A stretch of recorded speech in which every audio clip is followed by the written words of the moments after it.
तू कौन भतीजी जी? अरे आप हो भैया जी? भैया जी कौन है? मैं फिर क्या हूँ?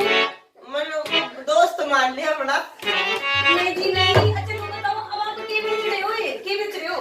मैं बेच रहा हूँ सब्जी। सब्जी? सब्जी। पर पहले तो आप कुछ और बेचा करते थे। हाँ, अब मेरा मन बदल गया, मैं सब्जी बेचने लग गया। पर मुझे तो सब्जी खोलनी चाहिए। तो तन क्या चाहिए? मुझे तो कुछ और चाहिए। कुछ और चाहिए? हाँ कुछ और तो खोले मेरे दौरे। ये लेती हो तो ले ले देंगे। ना ये खोलनी चाहिए। मुझे पता है क्या चाहिए, तो आप मुझे उला के दोगे। अच्छा हाँ क्या चाहिए बता। सुन ले मेरी बात।